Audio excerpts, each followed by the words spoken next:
Welcome to the Synoptic Gospel Overview of the Gospel Series, Part 4, Synoptic Overlap. Now, because the New Testament of Jesus Christ contains 4 of these Gospel accounts of his life and teachings, and they are all telling the same basic story, there are many places where 2 or more of these accounts are mentioning the same parable or saying, or are describing the same events. And this is to be expected, because how could they not each mention most of the key events of the short life and ministry of Jesus, such as his baptism as the Messiah, which means the Anointed One, or his death upon the cross and subsequent resurrection. So having overlap between these 4 accounts is to be expected, and shows that they really are describing events from the same man's life, but from different points of view. Now where 2 or more of the Gospels are mentioning the same saying, or are describing the same event, those overlapping groups of words or verses are referred to as parallel, in that their wording and sequences parallel or mirror each other. For this reason, the Gospels of the New Testament, particularly the first 3, Matthew, Mark, and Luke, are also referred to as synoptic, which is a Greek compound word consisting of the prefix syn, that's S-Y-N, meaning united or together, as in synergy or synthesis, and optic, meaning anything to do with the eye or seeing. So the word synoptic means seeing together or seeing as one.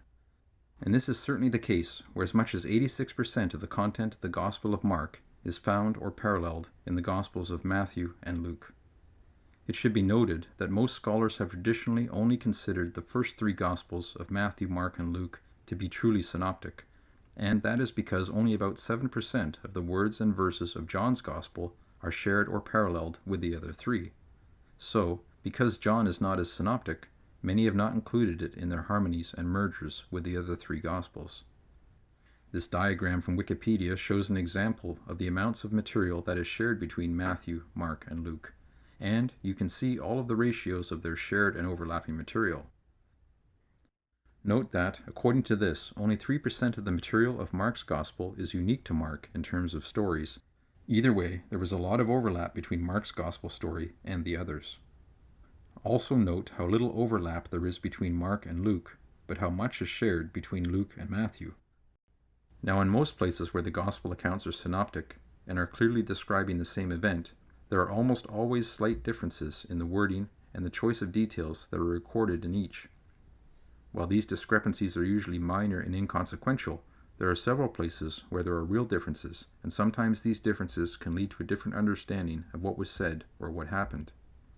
For the most part, the stories and events detailed in these 4 accounts are recorded in roughly the same chronological order, beginning with the birth of Jesus and ending with his death upon the cross and his subsequent resurrection.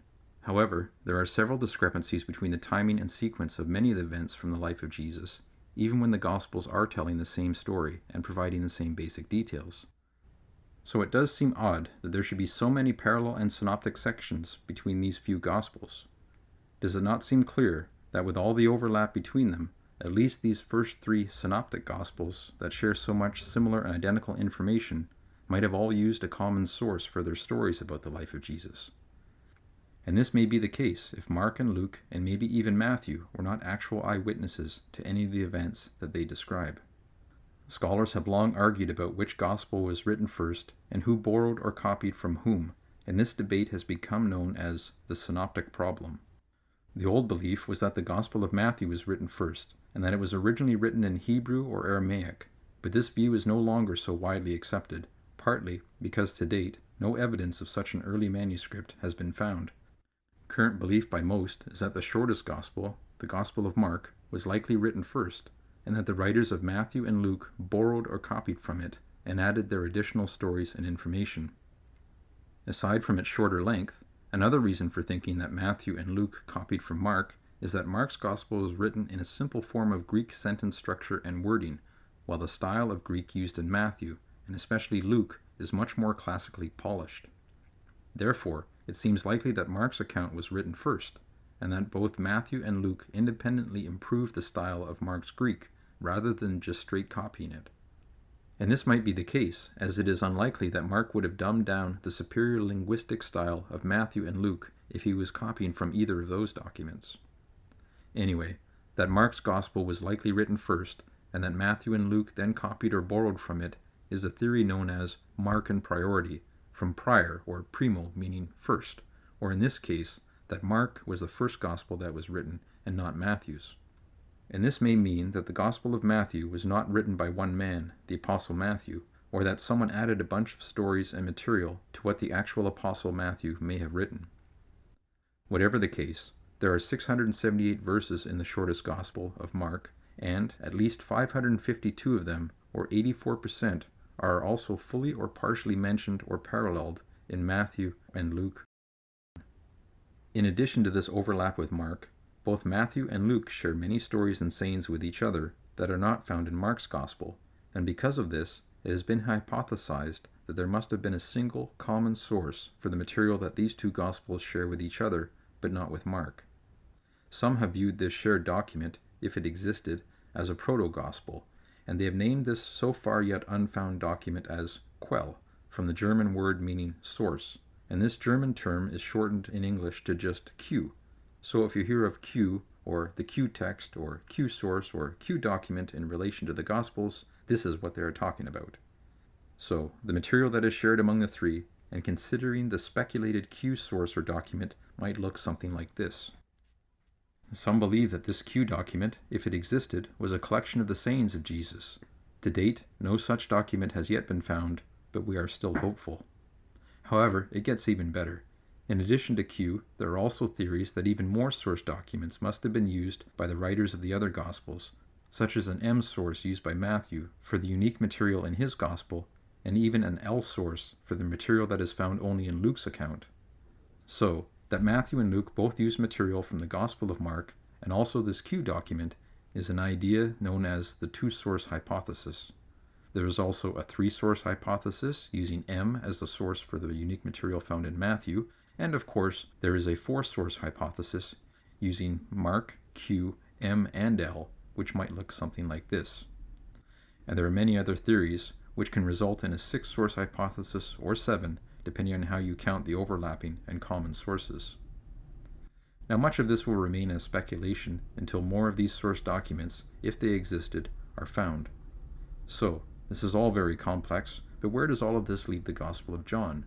Where does John's Gospel fit into the Gospel story with the other three? Well, John's Gospel appears to be a much more original work, with only about 7% of its content, stories, and sayings being the same as those mentioned within the other three, according to my calculations. As the synoptics go, 86% of Mark, 58% of Matthew, and 41% of Luke is parallel or synoptic with each other, while only 7% of John parallels the stories in the first three. And what this means is that 93% of John's Gospel is original and unique material that is not found within Matthew, Mark, Luke. And for this reason alone, John's Gospel is perhaps as important as the other three Gospel stories combined, as in, if you did not read the Gospel of John, then you would be missing almost as much information, stories, and teachings of Jesus than if you read any or all of the other three. John's Gospel was the last to be written, and if it was written by the Apostle John Zebedee, then he was a leading figure in the new Christian church which had been established in Jerusalem. In such a position, John would have been aware of all the other Gospels that were circulating around by the time that John's Gospel appears to have been written, more than 50 years after the death and resurrection of Jesus Christ. It seems that as an apostolic eyewitness to the life of Jesus, as John neared the end of his long life, the only apostle of the 12, by the way, who is recorded to have died of natural causes at an old age, John chose to write his account of the life of Jesus to fill in gaps of events that were not already recorded within the other Gospels, and this includes, with the exception of the last week of his life in Jerusalem, all of the other things that Jesus said and did during his ministry when he was in Judea, and this includes all of the Jewish feasts that it is recorded that he attended in Jerusalem, where Jesus taught in the temple and had interactions with the Pharisees and the chief priests and the scribes and the lawyers of the Mosaic law. And even where John's Gospel is describing the same events as the other Gospels, as we will see, he often adds extra details, which is sometimes very important information, and this may in fact be part of the reason why he decided to repeat and retell certain stories that were already mentioned within the other three Gospels. And rather than being merely historical or biographical, John's Gospel is also different from the other three in that it is deeply spiritual and profoundly theological. And only John writes about Jesus as the Logos, the spoken word or command of God. The closest to this concept in Jewish thought may be the wisdom that is described by Solomon. So what does all of this mean? In the end, regardless of who wrote which gospel first, or who copied material from whom, because each gospel contains some unique material that is not found within the others, it seems clear that in order to really know as much as you could about the life and teachings of Jesus Christ, you would really have to read all 4 of the Gospels. Because if you missed reading even one of these accounts, then your understanding of the life or teachings of Jesus would be lacking or incomplete. And although reading even a single Gospel account of the life of Jesus is good, if you did not have the time to read all 4, then you might be able to get by if you read at least Matthew or Luke plus John. In the end, endless speculation and debate about who wrote first or who copied and borrowed what material from whom has filled the lives and built the careers of many men. Just do an internet search or check the shelves of a library and you will see many hundreds of books of competing theories on the origins and sources of the 4 Gospels, and they run the entire spectrum from the sound and logical to the improbable and even the ridiculous. A better understanding of these matters may be clarified in the future, as older fragments of these ancient, actual, and supposed manuscripts and their original source documents are found. In the meantime, we have these 4 Gospels, and also the many others, and we always will. Whatever happened during the life of Jesus, it happened almost 2,000 years ago. Does knowing the answer of who wrote which Gospel first really help us much at all? Should we not just examine the entire record of what we do have, and search for the meaning of what Jesus Christ, the holy manifestation of the Word of God, said and did and taught? This ends Part 4 of the Synoptic Gospel Overview of the Gospels.